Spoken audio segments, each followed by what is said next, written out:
সিঙ্গুর জমি আন্দোলনের শহীদ তাপসী মালিকের 18তম মৃত্যুবার্ষিকী শ্রদ্ধার সাথে পালন করা হলো বুধবার 2006 সালের 18 ডিসেম্বর সিঙ্গুরে টাটা অধিগ্রহিত জমির মধ্যে ভোররাতে সিঙ্গুর কৃষক আন্দোলনের নেতৃত্বে তাপসী মালিককে পুড়িয়ে মারার অভিযোগ ওঠে।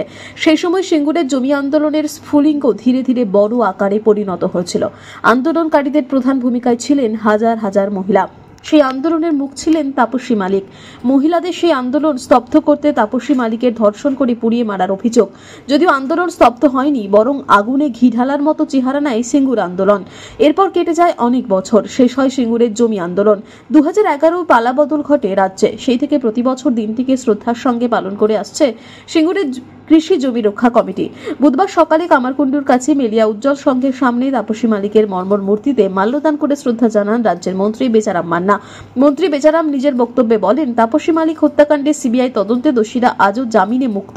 আরজিকর কাণ্ডে নিহত তরুণী চিকিৎসকের বাড়ি গিয়ে খোঁজ নিয়েছেন মুখ্যমন্ত্রী মমতা বন্দ্যোপাধ্যায়, কিন্তু তাপসী মালিকের মৃত্যুর পর সেই সময় তার পরিবারের কোনো খোঁজ নেননি তৎকালীন মুখ্যমন্ত্রী বুদ্ধদেব ভট্টাচার্য।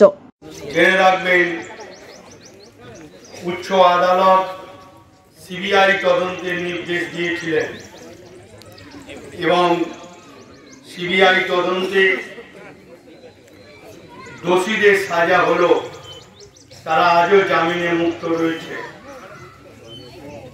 এখনো তাপসী মালিকের হত্যাকারীরা শাস্তি পায়নি।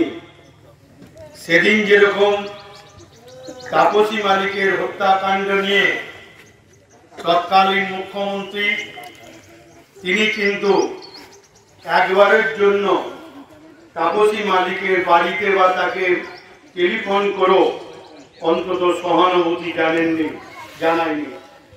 যা আজকে নজিরবিহীন ঘটনা ঘটিয়েছিলেন আরজিকরের হত্যাকাণ্ডে। আপনারা জানেন যে মুখ্যমন্ত্রী নিজে তার বাড়িতে গিয়েছিল।